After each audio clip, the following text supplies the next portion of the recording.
Welcome to my grandpa's train. Today on my workbench is 3 locomotives. The American Flyer diesel set 470, 471, and 473. The ALCO PA, PB, and PA trio that I'm going to bring back to life and hopefully get out on the rails and riding around my layout once again. Now, this locomotive set has 3 parts. The part on the left is the motor unit. The B unit is non-powered and has a horn speaker inside, and the 473 on the right is also non-powered and just has a headlight inside. But we're only going to focus on one locomotive today. This is the 470 that I'm going to be restoring mechanically and electrically. I'm not going to do a cosmetic restoration other than giving it a bath because I'm really not good at repainting fancy paint schemes like this. But I'm going to clean it up and hopefully find a replacement horn soon. And we'll get this locomotive back on the rails and pulling around trains, freight, and passenger. Alright, I'm going to get this thing taken apart and get inside here. It is pretty dirty. It's one of the more greasy and dusty locomotives that I've ever worked on. We'll start by taking the truck side frames off. These are quite good things. Those are quite good things for. This has probably been stored outside in a garage or a barn. This is pretty rough. Greasy, slightly rusted. There is a lot of grease caked in these. One.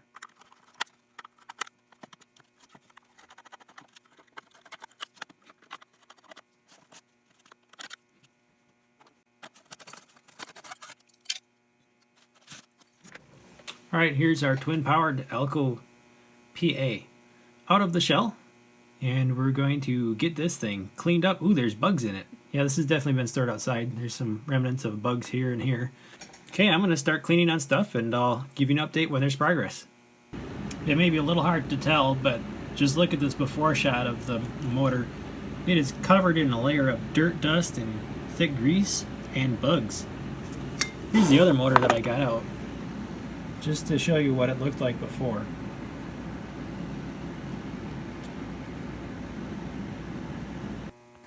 I'm going to take apart one of the motors for this locomotive. I started out by brushing off all the bugs and some of the crusty dust off this with the wire brush. Now I'm going to just disassemble everything, and that way I can degrease everything.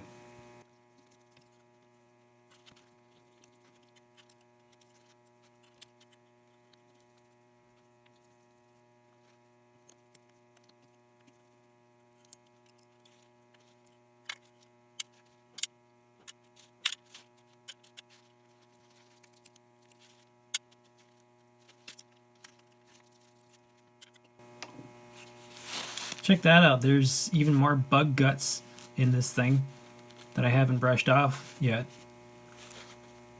You can see all the whatever crusty stuff is under there. Let's see what is. That comes off.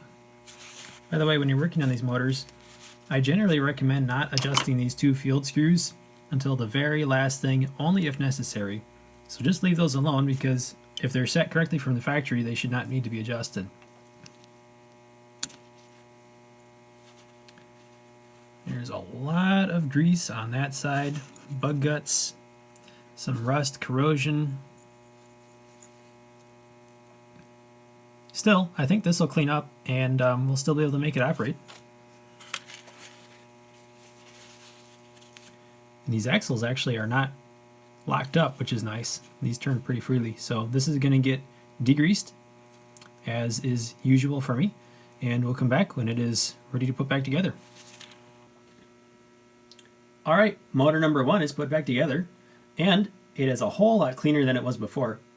In case you forgot what it looked like, here's the motor that I haven't completed yet. Look at all the bug guts, rust, and dirt, grease, and corrosion.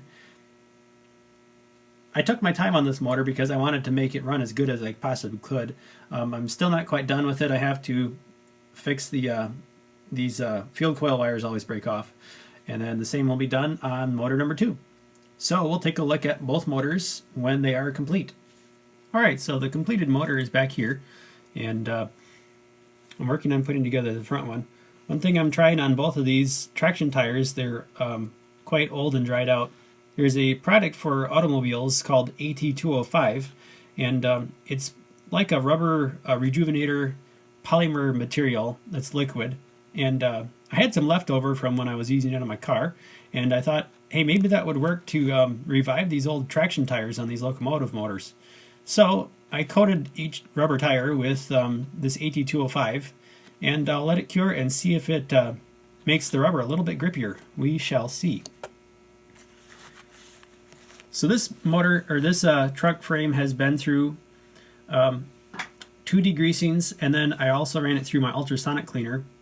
After that, I soaked the entire wheels and frame in a container of evaporust to mitigate the rust that had formed on the wheels.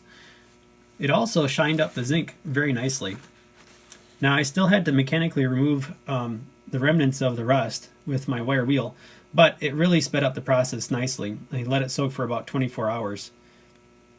And it comes out much shinier than it went in. Now this armature, and actually the other one too, both had a bearing that was locked up. This one was really tight, and I didn't want to just put oil in it and hope it wouldn't gouge itself to death. So I actually figured out these worm gears are only held on by solder. So I put it in my vise and was able to pull it off with the pliers. I don't have my I don't have a wheel puller yet, but I was able to slide that off, and then I could get the bearing out to polish the shaft. So I used my wire brush, and then I used some very, very fine, actually I used Brasso to polish the shaft, and it's very, very smooth and spins nice and freely now. Then I was able to put the worm gear back on, and it drops into the frame, and this one it actually spins very, very freely now, which is nice. So this motor should run very, very well if all goes back together as it should. All I have left to do is polish the commutator, and then I'm going to reassemble this motor. Alright, all the pieces are ready to go, and I'm going to start assembling these. First thing I'm going to do is solder the wires back onto the motors. So I'm going to start on this back motor, and then I'm actually going to test everything before I do the final assembly. I've got the reversers already installed. That seems to be working good. And then got the 2 pickup wires for the front. Well, one's for the pickup and one's to the headlight, and then the pickup wire for the rear. And I need to grab the last bushing that goes on this guy so that it will insulate that. Then this should be done, and I'll be ready to test it out. Well, I learned something else what not to do. I worked on rewiring these motors, but I wired them exactly the same. And they're actually not. The one motor is reversed wired from the other one. So when I turn it on, it behaves like this.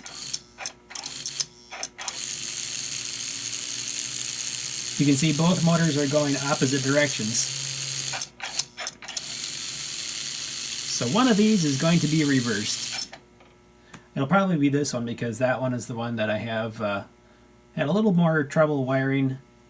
The field coil is always a bit of a bugger, but this is actually running very, very smooth. I'm actually shocked that it's running this well at all. I thought with all that layer of rust and bugs on everything that this was not going to be nearly as smooth running as it is.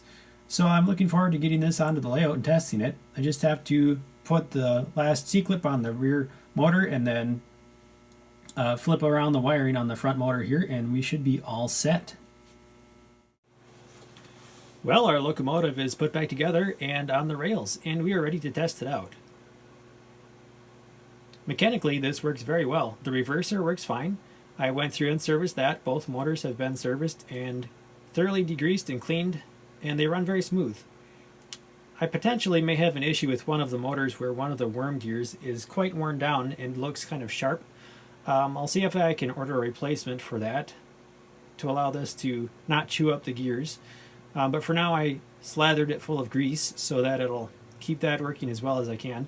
Again, this needs a new horn on the top. I have to order up a bunch of those replacements. And I'm wondering if I should repaint this. This side of the locomotive doesn't look bad, but as you'll see, the other side has a lot of paint chipping off of it, and these chrome paints tend to flake quite easily. The coaches I'm pulling behind this might be a good candidate for a road name to paint this as, and it'd be very simple to do. I have skills enough to paint stripes, but not this kind of fanciness. So let me know what you think in the comments. Should I repaint this? I might do it as a Katie, MKT line with the red and white. That would look nice. Alright, now let's test this out and see how it runs.